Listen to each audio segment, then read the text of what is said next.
بسم اللہ الرحمن الرحیم۔ جنت کے پتے قسط نمبر 22۔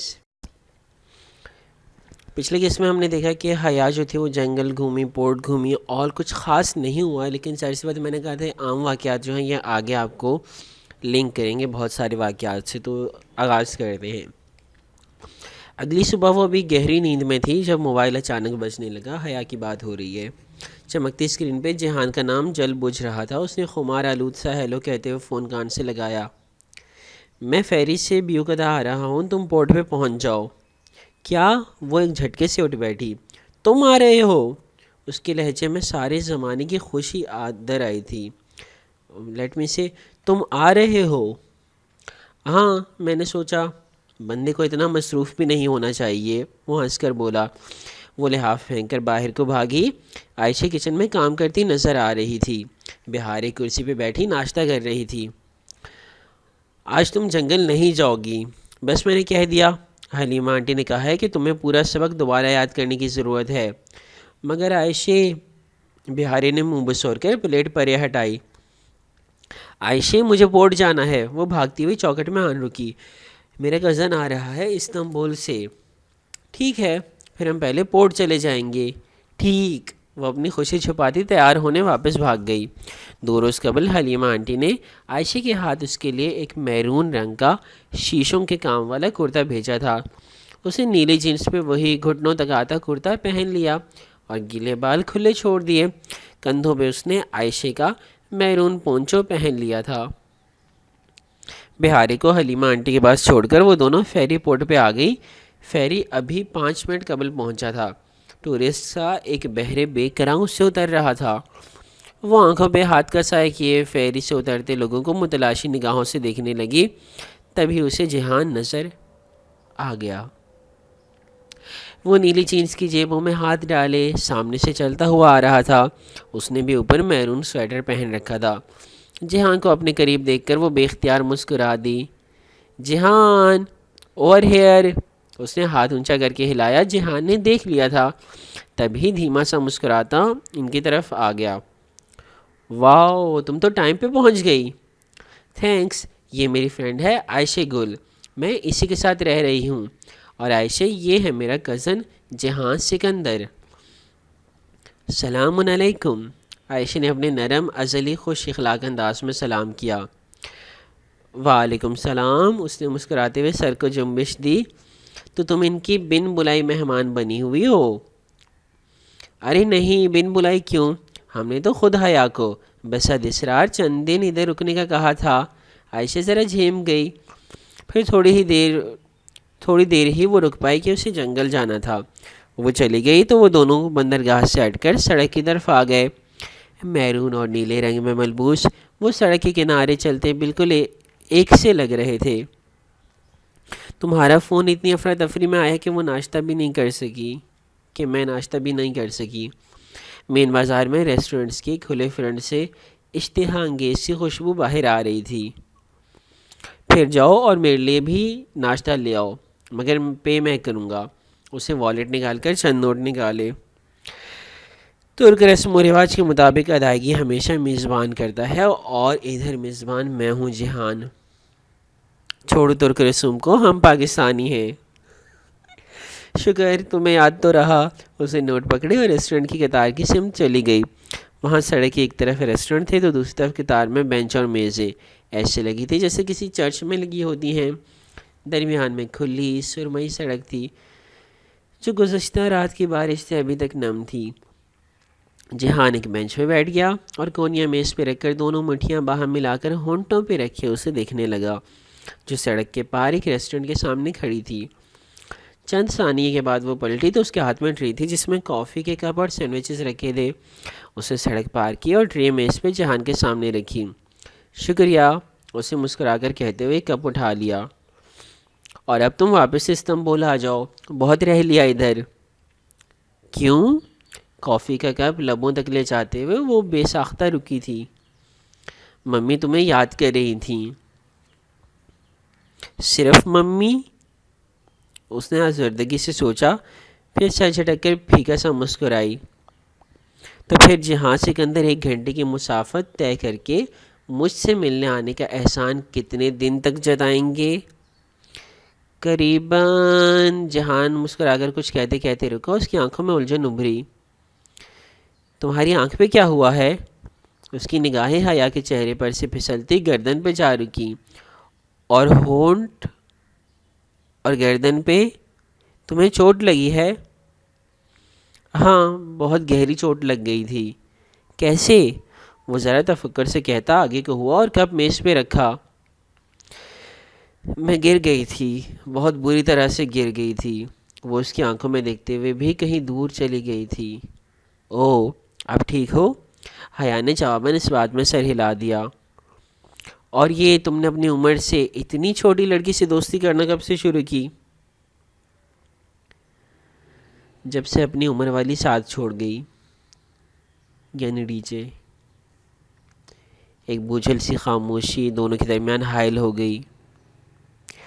ایک نہ ختم ہونے والے کرب نے سڑک کنارے لگے بینچز کی قطار کو گھیرے میں لے لیا۔ قریب میں ایک بچہ 3 گیندیں جو موٹے موٹے زرد لیموں سے مشابہہ تھیں یوں اچھالتے ہوئے چلا آ رہا تھا کہ کوئی گیند گرنے نہ پاتی تھی۔ خیر، یہ 2 بہنیں عمر میں اتنی چھوٹی نہیں ہیں، بس چہرے سے لگتی ہیں۔ عائشہ 20 سال کی ہے اور چھوٹی بہاری 9 سال کی۔ انہوں نے میری مدد کی تھی، یوں ہماری دوستی ہو گئی۔ کیسی مدد؟ میرے بالوں پہ کچھ گر گیا تھا حادثاتی طور پر، وہ عائشہ نے اتار دیا۔ مگر تم فکر نہ کرو، اب سب کچھ پہلے جیسا ہو گیا ہے۔ مگر کچھ تو بدلا ہے حیا۔ وہ کافی کی گھونٹ لیتا ذرا الجھن سے اس کو دیکھ رہا تھا۔ ہاں، کچھ تو بدلا ہے۔ وہ اس بات میں سر ہلا کر گیندوں کا کرتب دکھاتے لڑکے کو دیکھنے لگی۔ ایک ڈولی تھا جو کسی نگران فرشتے کی طرح اس کا پہرا دیا کرتا تھا۔ ایک میجر احمد تھا جو اس کی خاموشی سننے کے لیے 3 گھنٹے تک فون کان سے لگائے رکھتا تھا۔ ایک عبد الرحمن تھا جو دوسرے ملک میں ہونے کے باوجود اس کی مدد کے لیے آتا تھا۔ اور ایک جہاں سکندر تھا جو اس کی ایک وضاحت پہ مطمئن ہو جاتا تھا، جو اس کے چہرے کے زخم تو دیکھ سکتا تھا مگر ان کے پیچھے اس کی جلی ہوئی روح سے نظر نہیں آتی تھی۔ جو نظر آتا ہے وہ تو سب دیکھ لیتے ہیں، جو نہیں نظر آتا وہ کوئی کوئی ہی دیکھ سکتا ہے، اور جہان ایسے لوگوں میں شامل نہیں تھا۔ دفعتاً میسج ٹیون بجی تو جہان نے موبائل جیب سے نکالا اور دیکھا۔ ممی کو بتا کر نہیں آیا تھا، اب ان کی تفتیش شروع ہو گئی ہے۔ وہ پیغام کا جواب ٹائپ کرتے ہوئے مسکرا کر کہنے لگا، تم جتنی ان کی مانتے ہو میں جانتی ہوں سب۔ وہ مجھ سے کچھ منواتی نہیں ہیں، ورنہ شاید میں ان کی واقعی مانتا۔ اس سے پیغام بھیج کر سیل فون وہی میز پہ ڈال دیا۔ حیا نے ایک نظر اس کے فون کو دیکھا۔ تو وہ سمن اسپیشل کون تھا جس نے تمہیں فون گفٹ کیا تھا؟ جہان نے موبائل اٹھا کر اس کی طرف بڑھایا۔ یہ تم رکھ لو، میں اور لے لوں گا۔ اتنے سوال پوچھتی ہو نا تم میرے فون کے بارے میں۔ حیا نے فون اس کے ہاتھ سے لے کر واپس میز پہ رکھا۔ بات کو مت ٹالو، میرے سوال کا جواب دو۔ نہیں، تم فکر نہ کرو، کسی لڑکی نے نہیں دیا تھا، یہ میرا آفیشیل فون تھا، میری جاب کا فون، میرے باس نے دیا تھا۔ تمہارا باس؟ اس کی آنکھوں میں الجھن ابھری۔ مگر تم تو اپنا کام کرتے ہو نا، خود کرتے ہو۔ ہمیشہ سے تو اپنا نہیں کرتا تھا، یہ ریسٹورنٹ تو 1.5-2 سال پہلے کھولا تھا، اس سے پہلے تو بہت سی جابس کی ہیں۔ وہ زرد گیندیں اچھالتے بچے کو دیکھ کر دھیما سا مسکرا کر کہہ رہا تھا۔ اس وقت اس کی آنکھوں میں کوئی ایسا نرم سا تاثر تھا جو حیا نے صرف ایک دفعہ پہلے دیکھا تھا، جیسے وہ کچھ یاد کر رہا تھا، کوئی کم گشتہ قصہ۔ ایک بات کہوں جی، ہاں مجھے لگتا ہے تمہیں اپنی جاب اور اپنا باس بہت پسند تھا۔ وہ بغور اس کے چہرے کے تاثرات کو دیکھتے ہوئے بولی تو جہان نے بری طرح سے چونک کر اسے دیکھا۔ تمہیں ایسے کیوں لگا؟ کیونکہ ابھی اپنے باس اور جاب کا ذکر کرتے ہوئے تمہاری آنکھوں میں جو چمک اور محبت در آئی ہے نا، یہ میں نے پہلے تب دیکھی تھی جب تم ہمارے کچن میں مجھے اسپیشل گفٹ کے بارے میں بتا رہے تھے، اور اب بھی یہ سب کہتے ہوئے تمہارا چہرہ ایک دم سے اتنا گلو کرنے لگ گیا ہے کہ مجھے لگا اس ذکر سے وابستہ کوئی خاص یاد تمہارے ذہن میں چل رہی ہے۔ تم تو چہرے پڑنے لگ گئی ہو۔ وہ جیسے سنبھل کر مسکرایا۔ بتاؤ نا، تمہیں اپنی پچھلی جاب بہت پسند تھی؟ ہاں، بہت زیادہ، بڑے عیش تھے تب، اپنی راجدھانی، اپنی جگہ کی بات ہی کچھ اور ہوتی ہے۔ وہ اپنے چہرے کے تاثرات کو ہموار رکھے دوبارہ کہیں پیچھے نہ جانے کی کوشش کر رہا تھا۔ تو وہ جاب کیوں چھوڑ دی؟ بعض دفعہ انسان کو بہت کچھ چھوڑنا پڑتا ہے، اپنی سلطنت سے خود کو خود جلاوطن کرنا پڑتا ہے۔ ان شہزادوں کے جزیروں کو ترک میں ادالار کہتے ہیں، کیونکہ یہاں ان شہزادوں کو جلاوطن کر کے بھیجا جاتا تھا جو سلاطین کو اپنے تخت کے لیے خطرہ لگتے تھے۔ وہ بات کو کہیں اور لے گیا۔ ہاں، اور میں سوچتی ہوں جہان، وہ جلاوطن شہزادے اپنے پرانے شاہانہ دور کو کتنا یاد کرتے ہوں گے، اور جو خود کو خود ہی جلاوطن کرتے ہیں ان کی یاد میں تکلیف بھی در آتی ہوگی۔ پھر اسے دھیرے سے سر جھٹکا۔ آؤ سمندر پہ چلتے ہیں۔ کچھ دیر بعد وہ دونوں ساحل سمندر پہ پتھروں کی قطار پہ چل رہے تھے۔ ہوا سے حیا کے بال اڑ اڑ کر جہان کے کندھے سے ٹکرا رہے تھے، مگر وہ انہیں نہیں سمیٹ رہی تھی۔ وہ بھی خاموشی سے جینس کی جیبوں میں ہاتھ ڈالے سر جھکائے قدم اٹھا رہا تھا۔ تمہارا ریسٹورنٹ کیسا جا رہا ہے؟ رینوویشن کروا رہا ہوں، اور میری لینڈ لیڈی بھی کوئی لائر کر رہی ہے میرے خلاف۔ میری یہ سمجھ میں نہیں آتا کہ اس کے پاس ایک دم سے خود کا اتنا پیسہ کہاں سے آ گیا کہ وہ اتنا مہنگا لائر کر سکے۔ حیا کا دل آزردگی کے سمندر میں ڈوب کر ابھرا۔ وہ جانتی تھی کہ اچانک سے اس کے پاس اتنا پیسہ کہاں سے آیا تھا۔ وہ سب اس کی غلطی تھی۔ تو تم اب کیا کرو گے؟ آج کل تو بس چھپا ہوا ہوں، اسی لیے ریسٹورنٹ سے بھاگ کر ادھر آ گیا ہوں۔ ذرا لو پروفائل رکھی ہوئی ہے۔ وہ دھیرے سے ہنس کر بولا۔ تم مجھ سے اتنا ڈرتے ہو؟ ڈرتا تو میں فرقان ماموں اور سائمہ مامی کے سوا کسی سے نہیں ہوں۔ سمندر کی ایک تیز لہر آئی اور ان کے قدموں کو بھگو کر واپس پلٹ گئی۔ اوہ، فرقان ماموں کی بیٹی کی منگنی ہو رہی ہے۔ اسے اچانک یاد آیا۔ حیا حیرت سے رک کر اسے دیکھنے لگی۔ ارم کی؟ کب؟ کس سے؟ کل رات مامی کا فون آیا تھا امی کو یعنی حیا کی پھپھی کو۔ انہوں نے ہی بتایا تھا۔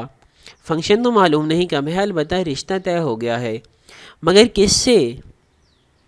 فرقان ماموں کے کسی دوست کی فیملی ہے، زیادہ تفصیل مجھے نہیں معلوم۔ وہ شانے اچکا کر بولا۔ وہ دونوں پھر سے چلنے لگے۔ ارم نہیں مانی ہوگی، تایا نے زبردستی کی ہوگی، حیا یہی سوچ رہی تھی۔ تمہیں پتہ ہے جہاں اماں، ابا اور تایا تائی سب کی بڑی خواہش تھی کہ ارم کا رشتہ روہیل سے ہو۔ اب پتہ نہیں تایا تائی نے کہیں اور کیوں کر دیا رشتہ۔ مگر روہیل تو… وہ کچھ کہتے کہتے ایک دم رکا۔ زندگی میں پہلی دفعہ اسے لگا کہ جہاں کے لبوں سے کوئی بات غیر ارادی طور پہ پھسلی تھی۔ مگر روہیل کیا؟ وہ چونک کر اسے دیکھنے لگی۔ روہیل کی تو ابھی کافی سٹڈیز رہتی ہیں۔ وہ بات بدل گیا تھا۔ وہ شرطیہ کہہ سکتی تھی۔ روہیل کی پڑھائی ختم ہو چکی ہے، جب میں پاکستان واپس جاؤں گی وہ تب آنے والا ہی ہوگا۔ جواباً جہان نے گہری پرکھتی نظر اس پر ڈالی۔ تمہارا روہیل سے رابطہ ہے جہاں؟ پھپھو نے ایک دفعہ بتایا تھا کہ تم لوگ ان ٹچ ہو۔ اس نے اپنی پرانی الجھن کو الفاظ پہنا دیے۔ ہاں، کبھی کبھی بات ہو جاتی ہے۔ میں اس سے ملا تھا امریکہ میں۔ اچھا، کب؟ اس نے تو نہیں بتایا۔ وہ خوشگوار حیرت سے اسے دیکھنے لگی۔ پرانی بات ہے، 3 سال تو ہو ہی گئے ہیں۔ وہ شانے اچکا کر بولا۔ اسے بہت حیرت ہوئی تھی۔ ایک تو پتہ نہیں اس کے گھر والوں کو ہر بات اپنے تک محدود رکھنے کا شوق کیوں تھا۔ ابھی پاکستان میں اس نے اماں سے سکندر انکل کے کیس کا پوچھا تو اس سے معلوم ہوا کہ اماں ابا کو سب پتہ تھا۔ اور اب روہیل جہاں سے مل بھی چکا تھا، مگر اس نے کبھی نہیں بتایا۔ آج تو وہ روہیل سے ضرور پوچھے گی۔ اسے تہیا کر لیا تھا۔ لہریں اسی طرح امٹ امٹ کر ان کے پیر چھو رہی تھی۔ جہاں، تم نے کبھی سیپ چنے ہیں؟ یہاں سیپ ہوتے ہیں؟ وہ ذرا حیران ہوا۔ ہاں، تمہیں نہیں پتا؟ آؤ سیب چنتے ہیں، ان سے موتی نکلیں گے۔ واقعی؟ اب دیکھتے ہیں کہ تمہارا موتی نکلتا ہے یا نہیں۔ وہ چیلنجنگ انداز میں مسکراتی آگے بڑھ گئی۔ ان دونوں کو ایک ایک سیب ہی ملے۔ حیا نے دور بیٹھے ٹورسٹ کی ایک ٹولی سے ایک بڑا چھرا لیا جو وہ فروٹ کاٹنے کے لیے لائے تھے، اور جہان کے پاس واپس پتھروں پہ آ بیٹھی۔ پہلے اس نے اپنی سیب کھولی، وہ خالی تھی۔ مولس پہ خون کے قطرے لگے تھے۔ اس نے مایوسی سے چھرا جہان کی طرف بڑھا دیا۔ جہان نے بلیڈ سیب کے خول کے درز میں رکھ کر احتیاط سے اسے کاٹا اور کتاب کی مانند اسے کھول دیا۔ حیا نے گردن آگے کر کے دیکھا۔ مولس کے خون آلود لوٹتے رکھے عین اوپر قطار میں مٹر کے دانوں جتنے 3 سفید موتی جگمگا رہے تھے۔ وہ متحیر سی ان چمکتے موتیوں کو دیکھ رہی تھی۔ جہان نے چھری کی نوک سے موتی اکھاڑے، ان کو پانی سے دھویا اور جیب سے ایک ٹیشو نکال کر ان میں لپیٹا۔ یہ تمہارے ہوئے۔ اسے ٹیشو حیا کی طرف بڑھایا۔ اس نے دھیرے سے نفی میں سر ہلایا۔ تم اتنے قیمتی موتی کسی دوسرے کو کیسے دے سکتے ہو؟ وہ ابھی تک اسی لمحے کے زیر اثر تھی۔ یہ لڑکیوں کے شوق ہوتے ہیں، میں ان کا کیا کروں؟ وہ لاپرواہی سے بولا تھا۔ تمہیں نہیں معلوم کہ اگر یہ بہاری گل کے نکلتے تو اس کے لیے کتنے قیمتی ہوتے؟ اس کی زندگی کا واحد مسئلہ موتی ہیں جو اس کے سیب سے کبھی نہیں نکلتے۔ اس نے بے دلی سے ٹیشو تھام لیا۔ اسے اپنے نکلے موتیوں سے زیادہ خوشی کوئی شے نہیں دے سکتی تھی۔ شام میں وہ عائشہ کے لیپ ٹاپ کے سامنے بیٹھی روہیل سے اسکائپ پہ بات کر رہی تھی۔ جہان دوپہر میں ہی واپس چلا گیا تھا اور وہ اس کے بعد سیدھی گھر آ گئی تھی۔ جب تک روہیل آن لائن نہیں ہوا وہ سوچتی رہی تھی کہ 3 سال پرانی بات روہیل نے کبھی کیوں نہیں بتائی۔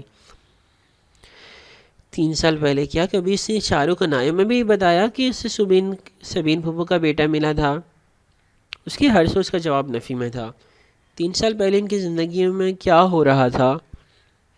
وہ شریعہ اینڈ لاء کے دوسرے سال میں تھی۔ ان کے ایک دور کے چچا کی شادی ہوئی تھی اور روہیل نے ایک دن بہت ہنگامی انداز میں کال کر کے ابا سے پیسے مانگے تھے۔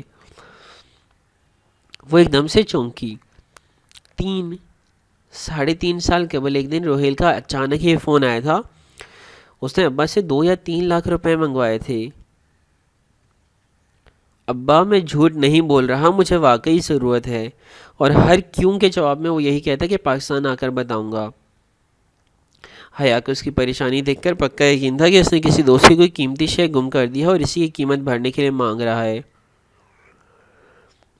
پھر پتہ نہیں روہیل نے ابا کو وجہ بتائی یا نہیں، مگر اب سارے معاملے کو دوبارہ یاد کرتے ہوئے وہ سوچنے لگی کہ کیا ان 2 واقعات کا کوئی باہمی تعلق تھا۔ سیدھا پوچھا تو روہیل شاید چھپا جائے، سوچے اندھیرے میں نشانہ باندھنا پڑے گا۔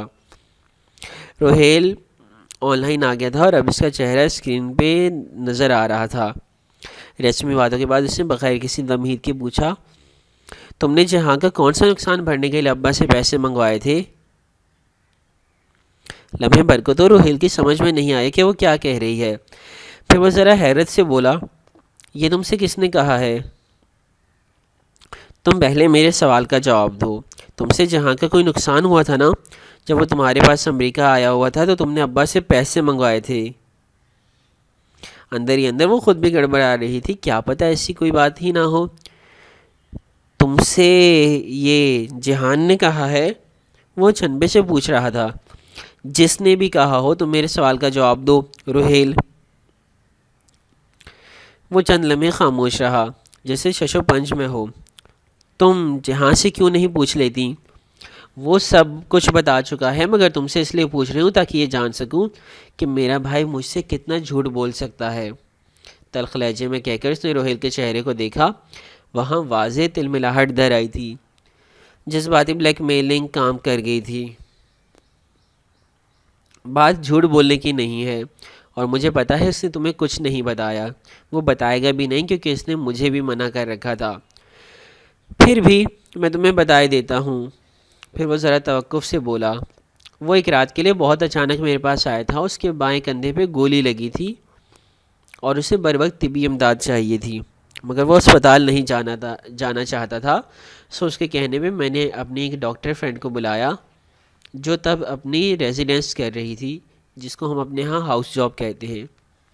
اسے میرے اپارٹمنٹ پہ جہان کو ٹریٹ کیا اور بینڈیج وغیرہ کیا. پھر جہان نے مجھے بس اتنا بتایا کہ اس کے پیچھے کوئی ہے اور وہ کسی سے بھاگتا پھر رہا ہے. اس کے پاس ترکی کے ٹکٹ کے لیے پیسے بھی نہیں تھے. سو اس کے پیسے مانگنے پہ میں نے ابا سے کہہ کے راتوں رات پیسے ارینج کیے تھے. وہ صبح ہوتے ہی واپس ترکی چلا گیا. پھر ہفتے بعد ہی اس نے پیسے واپس بھجوا دیے. بس یہی بات تھی. وہ حق تک سنے جا رہی تھی. ابا کو پتہ ہے اس بات کا؟ نہیں، اور تم مت بتانا. وہ پہلے ہی جہاں سے متنفر رہتے ہیں. یہ بات بتائی تو وہ تو بس جہاں کی لاپرواہی کی وجہ سے اسے کھچے سے تھے، مگر اب ایسا نہیں ہے. نہیں، وہ کسی اور بات پہ اس سے برگشتہ تھے. اب مت پوچھنا کہ وہ کیا بات تھی. میں ابھی جلدی میں ہوں، بعد میں بتا دوں گا. مگر اتنا یقین رکھو کہ وہ جس زخمی حالت میں میرے پاس آیا تھا، مجھے وہ اسی دن سے اچھا لگنے لگا تھا. اور میں یہ وثوق سے کہہ سکتا ہوں کہ وہ سچ بول رہا تھا جب اس نے اس رات مجھے کہا تھا کہ Rohail, I am not the bad guy, بلکہ جو میرے پیچھے ہیں وہ برے ہیں. اور وہ دوسری بات، اس سے اصرار کرنا چاہا مگر روہیل اسے کوئی موقع دیے بغیر میز سے اپنی چیزیں سمیٹنے لگا. اسے باہر جانا تھا اور وہ جلدی میں تھا. حیا نے بے دلی سے لاگ آؤٹ کیا. اس کا دل ایک دم بہت بوجھل ہو گیا تھا. اس کے گھر والے اس کو چھوٹا سمجھ کر اس سے اتنی باتیں چھپاتے کیوں تھے آخر؟ عائشہ نے لیٹتے ہوئے بہارے پہ کمبل برابر کیا. پھر ایک نظر اسے دیکھا جو بہارے کے اس طرف لیٹی چھت کو تکے جا رہی تھی. وہ تینوں یوں سوتی کہ بہارے درمیان میں ہوتی. اسے عائشہ کی نگاہوں کا ارتکاز محسوس کیا تھا، یا شاید وہ اسے پکارنے کا ارادہ پہلے سے رکھتی تھی. کہو. عائشہ پہلو کے بل لیٹی نرمی سے بہارے کے گنگریالے بالوں کو سہلا رہی تھی. میری سیب سے موتی کیوں نہیں نکلتے؟ میں اتنا جھوٹ تو نہیں بولتی. وہ چھت کو تکتی کہنے لگی.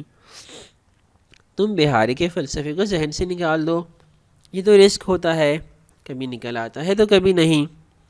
چند لمحے کمرے کی تاریکی میں ڈوب گئے جس میں سبز نائٹ بلب کی مدھم روشنی پھیلی تھی. بہارے کی بند آنکھوں سے سانس لینے کی آواز ہولے ہولے ابھرتی رہی تھی. عائشہ. اسے اسی طرح چھت کو تکتے ہوئے پھر سے پکارا. کیا مجھے دنیا نے دھوکے میں ڈال رکھا ہے؟ تمہیں کیا لگتا ہے؟ پتہ نہیں، مجھے لگتا ہے جیسے میں بہت دور نکل آتی ہوں، اتنی دور کہ میں ان باتوں سے خود کو ریلیٹ نہیں کر پاتی جو تمہاری زندگی کا حصہ ہیں. حیات دور ہم جاتے ہیں ہمیشہ، اللہ تعالیٰ دور نہیں جاتا. وہ نگاہوں کا زاویہ موڑ کر عائشہ کو سوالیہ انداز میں دیکھنے لگی. اور اگر تمہیں لگتا ہے کہ دوریاں بہت بڑھ گئی ہیں تو انہیں ختم کرنے کی کوشش میں پہل بھی تمہیں کرنی ہوگی. کیسے؟ وہ بے اختیار بول اٹھی. تم کیا کرنا چاہتی ہو؟ حیا کا جواب. میرا بازو مجھ سے روز یہ سوال کرتا ہے کہ میں کون ہوں. میں چاہتی ہوں کہ میرے پاس اس کے سوال کا کوئی جواب، اچھا سا جواب ہو. میں زندگی میں کچھ اچھا کرنا چاہتی ہوں. اس لیے تاکہ تمہاری سیب سے موتی نکل آئیں؟ نہیں، وہ ذرا خیفت زدہ ہوئی. بلکہ اس لیے تاکہ مجھے اس آگ میں کبھی نہ جلنا پڑے جس سے مجھے اب بہت ڈر لگتا ہے. پھر حیا تم اس فاصلے کو سمیٹنے کی کوشش کرو. کیسے؟ حیا، جو ہمارا اللہ سے فاصلہ آ جاتا ہے یہ سیدھی سڑک کی طرح نہیں ہوتا، یہ پہاڑ کی طرح ہوتا ہے. اس کو بھاگ کر طے کرنے کی کوشش کرو گے تو جلدی تھک جاؤ گے. جسد یعنی چھلانگ لگاؤ گی تو درمیان میں گر جاؤ گی. اڑنے کی کوشش کرو گی تو ہوا ساتھ نہیں دے گی. عائشہ سانس لینے کو لہجہ بھر کے لیے رکی. یہ فاصلہ بیبی سٹیپ سے عبور کیا جاتا ہے. چھوٹے چھوٹے قدم اٹھا کر چوٹی پہ پہنچا جاتا ہے. کبھی بھی درمیان میں پلٹ کر نیچے اترنا چاہو گی تو پرانی زندگی کی کشش سے شکل کھینچ لے گی اور قدم اترتے چلے جائیں گے. اور اوپر چڑھنا اتنا ہی دشوار ہوگا مگر ہر اوپر چڑھتے قدم پہ بلندی ملے گی. سو بھاگنا مت. جسد لگانے کی کوشش بھی نہ کرنا، بس چھوٹے چھوٹے اچھے کام کرنا اور چھوٹے چھوٹے گناہ چھوڑ دینا۔ عائشہ گل کا چہرہ مدھم سبز روشنی میں دمک رہا تھا۔ وہ اتنا نرم بولتی کہ لگتا جیسے گلاب کی پنکھڑیاں اوپر سے گر رہی ہوں، جیسے شہد کی ندیاں بہہ رہی ہوں، جیسے شام کی بارش کے ملائم قطرے ٹپک رہے ہوں۔ تو میں کیا کروں؟ تم اپنی کوئی بہت محبوب شے اللہ تعالیٰ کے لیے قربان کر دو۔ اس کی بات پر حیا نے لمحے بھر کے لیے سوچا، اس کے پاس ایسی کون سی شے تھی؟ سبانجی کے دورے میں میرے پاس ایک ڈائمنڈ رنگ پڑی ہے، وہ بہت قیمتی ہے۔ قیمتی چیز نہیں حیا، محبوب چیز قربان کرو۔ ضروری نہیں کہ تمہاری محبوب چیز قیمتی بھی ہو، وہ مسکرا کر بولی۔ اور میں بتاؤں تمہاری محبوب ترین شے کیا ہے؟ کیا؟ تمہاری انا۔ تم اسے قربان کر دو۔ مگر کس کے لیے؟ وہ ذرا حیرت سے بولی۔ اپنے چچا کی کسی بیٹی کے لیے۔ تمہارے کوئی چچا اور ان کی بیٹیاں ہیں؟ حیا نے دھیرے سے اس بات میں سر ہلایا۔ تم ان کے لیے وہ کرو جو تم کبھی نہیں کرتی۔ سب سے مشکل قربانی دینا چچا کے بچوں کے لیے ہوتا ہے، کیونکہ سب سے زیادہ مقابلہ ان سے رہتا ہے اور سب سے زیادہ ناقدرے بھی وہی ہوتے ہیں۔ میں ان کے لیے کیا کروں؟ میں ان سے کبھی زیادتی نہیں کرتی، بس میں ان کے طنز کے جواب میں زبان پہ آئے طنز کو روک نہیں پاتی۔ حیا، یہ جو چھوٹے چھوٹے طنز اور تانے ہوتے ہیں نا، ان سے بچا کرو۔ مکہ میں چند بڑے بڑے سردار تھے جو یوں ہی چھوٹے چھوٹے طنز کر جاتے تھے۔ پھر کیا ہوا؟ وہ بدر سے پہلے چھوٹی چھوٹی تکلیفوں سے مر گئے۔ کوئی خراش سے مرا تو کوئی چھوٹے سے پھوڑے سے۔ تم اپنی کزن کے لیے اپنے انا کی ضرب کو بھول جاؤ۔ میں کوشش کروں گی۔ ویسے عائشہ، وہ ذرا سا مسکرائی، تم بہت پیاری ہو۔ جواباً عائشہ دھیرے سے ہنسی۔ تم بھی بہت پیاری ہو حیا۔ اور میں بھی بہت پیاری ہوں، بہارے نے بند آنکھوں سے کہا تو وہ دونوں چونک کر اسے دیکھنے لگی۔ گندی بچی، تم جاگ رہی تھی؟ چلو سو جاؤ، صبح کام پہ بھی جانا ہے۔ عائشہ نے بہارے کو مصنوعی خفگی سے ڈانٹتے ہاتھ بڑھا کر ٹیبل لیمپ آف کیا۔ سبز روشنی غائب ہو گئی، کمرہ تاریکی میں ڈوب گیا۔ صبح سویرے کچن سے باتوں کی آوازیں آ رہی تھیں۔ وہ کھلے بال انگلیوں سے سمیٹ کر جوڑے میں لپیٹ چوکھٹ تک آئی۔ عائشہ کرسی پہ بیٹھی تھی اور اپنے آگے کھڑی بہارے کے بال بنا رہی تھی۔ آج گھر کے کام تھے، سو جنگل نہیں جانا تھا، تو بہارے باہر جدیسی یعنی گلی میں بچوں کے ساتھ کھیلنے جا رہی تھی۔ اب بہارے گل اکیلی جائے گی تو اچھی لڑکی بن کر جائے گی، ٹھیک ہے نا؟ عائشہ نرمی سے تائید چاہتی۔ بہارے کی چوٹی گوند رہی تھی۔ ٹھیک، بہارے نے اس بات میں سر ہلا دیا۔ اور اچھی لڑکیاں جب بازار سے گزرتی ہیں تو نظریں جھکا کر گزرتی ہیں، ایسے اگر ٹھوکر لگ جائے تو؟ عائشہ نے دھیرے سے مسکراتے ہوئے چوٹی کے آخری بل ایک دوسرے میں گوندے۔ جو لڑکی اللہ کی بات مانتی ہے اسے اللہ ٹھوکر لگنے نہیں دیتا، اور جو نہیں مانتی اسے لگنے دیتا ہے۔ اسے پونی باندھ کر نچلے بالوں کو برش کیا، پھر شانوں سے تھام کر بہارے کا رخ اپنی جانب کیا۔ اور اچھی لڑکیاں جب باہر نکلتی ہیں تو کیسے چلتی ہیں؟ بہار کی پیشانی کے بال نرمی سے سنوارتے اس نے روز کا دہرایا جانے والا سبق پھر سے پوچھا۔ وہ ان دو لڑکیوں کی طرح چلتی ہیں جو کنویں پہ موسیٰ علیہ السلام کے پاس آئی تھیں۔ اور وہ دو لڑکیاں کیسے چل رہی تھی؟ اس نے بہاری کی بھوری گنگریالی لٹکان کے پیچھے اڑسی، حیا کے ساتھ۔ اور عمر بن خطاب نے کیا کہا تھا؟ حیا والی لڑکیاں کیسی ہوتی ہیں؟ وہ ہر جگہ نہیں چلی جاتی، ہر بات نہیں کر لیتی، ہر کسی سے نہیں مل لیتی۔ بہارے نے انگلیوں پہ تینوں نکات جلدی جلدی دہرائے جیسے اسے بھاگنے کی جلدی ہو۔ ایڈیشن عمر بن خطاب رضی اللہ عنہ۔ اور یاد رکھنا، جب تم میں حیا نہ رہے تو پھر جو جی چاہے کرنا۔ بظاہر نرمی سے کہتے عائشہ کی آنکھوں میں وہ تنبیہ ابھری جو بہارے کو سیدھا رکھتی تھی۔ بہارے نے اس بات میں سر ہلا دیا اور آگے بڑھ کر باری باری عائشہ کے دونوں رخسار چومے۔ عائشہ گل بہاری گل تم سے بہت پیار کرتی ہے۔ وہ بھاگ کر دروازے میں آئی تو حیا اس سے ملنے کے لیے جھکی۔ اس نے اسی طرح حیا کے دونوں گال چومے۔ حیا سلیمان بہاری گل تم سے بہت پیار کرتی ہے کہہ کر وہ باہر بھاگ گئی۔ تم بہت محنت کرتی ہو اس کی ذہن سازی کے لیے۔ وہ آگے چلی گئی۔ وہ جب تک بیدار ہوتی تھی وہ دونوں بہنیں حلیمہ آنٹی کے گھر سے قرآن پڑھ کر آ چکی ہوتی تھیں۔ کرنی پڑتی ہے، چھوٹی لڑکیاں تو نرم ٹہنی کی طرح ہوتی ہیں، جہاں موڑو مڑ جائیں گی۔ اگر وقت گزرنے کے ساتھ ٹہنی رنگ بدل لے، سوکھ بھی جائے، تو بھی اس کا رخ وہی رہتا ہے۔ مگر جو بڑی لڑکیاں ہوتی ہیں نا، وہ کانچ کی طرح ہوتی ہیں، اسے موڑو تو مڑتا نہیں ہے، زبردستی کرو تو ٹوٹ جاتا ہے۔ کانچ کو تراشنا پڑتا ہے، اور جب تک اس کی کرچیاں نہیں ٹوٹتی اور اپنے ہاتھ زخمی نہیں ہوتے وہ مرضی کے مطابق نہیں ڈھلتا۔ صحیح کہہ رہی ہو، اس نے اس بات میں سر ہلایا۔ اچھا فون کدھر ہے؟ میرا کریڈٹ ختم ہے، پاکستان فون کرنا تھا۔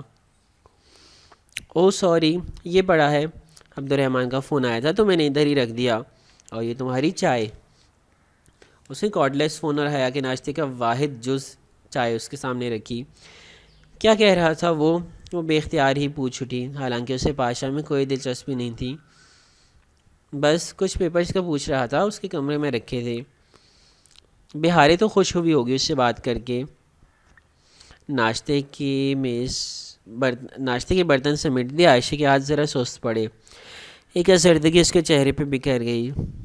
تم بہاری کو مت بتانا، میں نے بھی اسے نہیں بتایا، وہ اس سے بات کرنے کے لیے فون نہیں کرتا، اپنے کام کے لیے کرتا ہے بس۔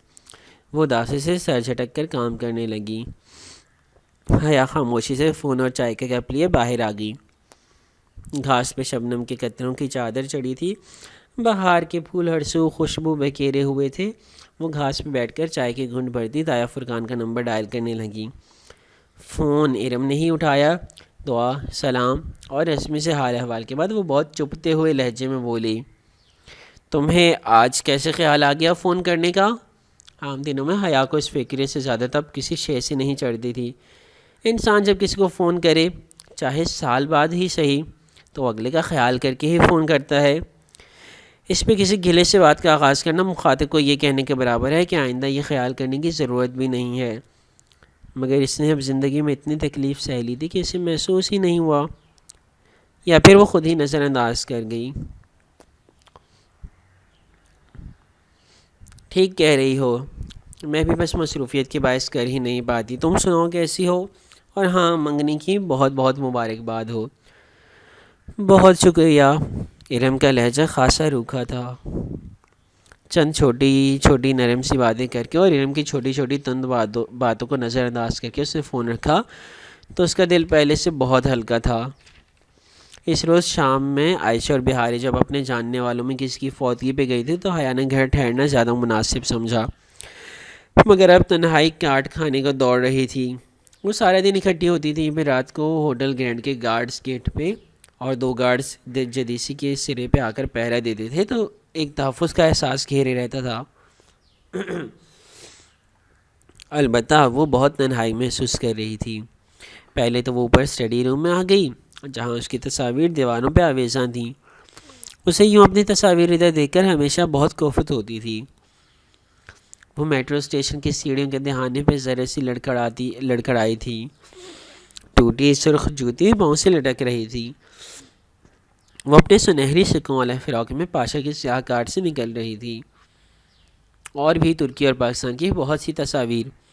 پاشا کے بندے ہر پل اس کا تعاقب کرتے تھے، اسے یقین تھا۔ وہ بے دلی سے اب باہر آ گئی۔ اس کو بلیک میل کرنے کے لیے اس نے بہت سا سامان اکٹھا کر رکھا تھا، مگر کوئی کمزوری تو پاشا کی بھی ہوگی۔ کچھ سوچ کر اس نے گردن اٹھا کر اوپر دیکھا، گول چکر کھاتا لکڑی کا زینہ 30 منزل تک جاتا تھا، وہاں پاشا کا کمرہ تھا۔ بہارے بات بے بات ذکر کرتی راہداری کا آخری کمرہ۔ وہ ادھر گئی تو نہیں تھی، مگر جانے میں حرج بھی نہ تھا۔ اسے اس گھر کے بارے میں جتنا پتہ ہوتا اچھا تھا۔ وہ ننگے پاؤں زینے چڑھتی اوپر آئی۔ چابیوں کا گچھا اس نے عائشہ کی دراز سے نکال لیا تھا۔ آخری کمرے کا دروازہ بند تھا، اس نے ایک ایک کر کے چابیاں لگانی شروع کی۔ چوتھی چابی پہ لاک کھل گیا۔ اس نے دھیرے سے دروازہ دھکیلا۔ وہ بہت شاہانہ طرز کا بیڈ روم تھا۔ اونچی چھت، جھلملاتا فانوس، دیوار گیر کھڑکی کے ہلکے سرمئی مخملی پردے، قالین بھی سرمئی، سارا کمرہ گہرے نیلے اور سرمئی شیڈز میں آراستہ کیا گیا تھا۔ کمرے میں پرفیوم کی خوشبو پھیلی تھی۔ خوشبو پرفیوم کے بے حد قیمتی ہونے کی چغلی کھا رہی تھی۔ اس نے ڈریسنگ ٹیبل پہ رکھی نازک شیشوں کو دیکھا۔ ایک سے ایک مہنگا پرفیوم ادھر رکھا تھا۔ وہ ادھر ادھر کمرے میں ٹہلتی، ہر چیز کا جائزہ لیتے ہوئے الماری کی طرف آئی۔ ایک ایک کر کے اس نے 5 پٹ کھولنے کی کوشش کی۔ پہلے 4 لاک تھے، آخری کھلا تھا۔ اس نے پٹ کھولا تو اندر سے قیمتی نفیس 3 پیس سوٹ ہینگر میں لٹکے تھے۔ نچلے خانے میں ایک بریف کیس رکھا تھا۔ اس نے احتیاط سے بریف کیس اٹھایا اور بیڈ پہ آ بیٹھی۔ بریف کیس لاک نہیں تھا اور حیا نے اسے کھولا۔ اندر چند فائلز رکھی تھی اور اوپر ایک نوٹ پیڈ پہ سیاہ روشنائی سے ترکی میں کچھ نام فہرست کی صورت میں لکھے تھے۔ وہ فہرست اٹھا کر پڑھنے لگی، تبھی بریف کیس میں سے بیپ کی آواز آنے لگی۔ وہ چونکی، اندر کچھ بج رہا تھا۔ اسے گھبرا کر جلدی سے کاغذ اندر ڈالا تو انگوٹھے پہ ایک حرف کی سیاہ روشنائی لگ گئی۔ بہت تیزی سے بریف کیس کو واپس رکھ کر بستر کی چادر کی شکن درست کرتی وہ باہر نکل آئی۔ کمرہ لاک کر کے جب وہ زینے اتر رہی تھی تو لاؤنج کا فون بج رہا تھا۔ وہ تقریباً بھاگتی ہوئی نیچے آئی اور فون اٹھایا۔ ہیلو! جواباً لمحے بھر کو خاموشی چھائی رہی، پھر ایئر پیس میں سے عبدالرحمن پاشا کی آواز گونجی۔ عائشہ کدھر ہے؟ وہ دونوں کسی کے گھر گئی ہیں، وہ ذرا سنبھل کر بولی۔ آپ کیوں پوچھ رہے ہیں؟ چند لمحے کے لیے وہ خاموش رہا، پھر بولا تو اس کی آواز بے حد سر تھی۔ آئندہ اگر آپ میرے کمرے میں گئیں یا میرے بریف کیس کو کھولنے کی کوشش کی تو واپس اپنے گھر نہیں جا سکیں گی، سمجھی؟ بہت ضبط سے بولا تھا۔ حیا کے قدموں تلے سے زمین سے رک گئی۔ اس نے گھبرا کر ریسیور کریڈل پہ ڈال دیا، پھر انگوٹھے پہ لگے سیاہی کے دھبے کو کپڑے سے رگڑ کر گویا ثبوت میں ڈالنے کی کوشش کی۔ عبدالرحمن کو کیسے علم ہوا؟ اس کا دماغ کچھ بھی سمجھنے سے قاصر تھا، البتہ اس کے اندر کوئی اسے کہہ رہا تھا کہ اب اسے یہاں سے چلے جانا چاہیے، لیکن کسری بوئیو کدا اور ان بہنوں کی کشش، وہ عجیب مخمصے میں پڑ گئی۔ اگلا منظر، یہ ادا چائے کے کھیت ہیں۔ اگلے روز عائشہ نے اپنی ایک عزیزہ کبریٰ خانم کا لہلاتا ہوا کھیت دکھاتے ہوئے بتایا تھا۔ ادا چائے کیا ہوتی ہے؟ اس نے اس پودے کے ترکی نام کا مطلب پوچھا۔ ادا یعنی جزیرہ اور چائے یعنی ٹی۔ او اچھا، ہم بھی ٹی کو چائے ہی کہتے ہیں۔ وہ دھیرے سے ہنس دی۔ کبریٰ خانم ایک معمر خاتون تھیں۔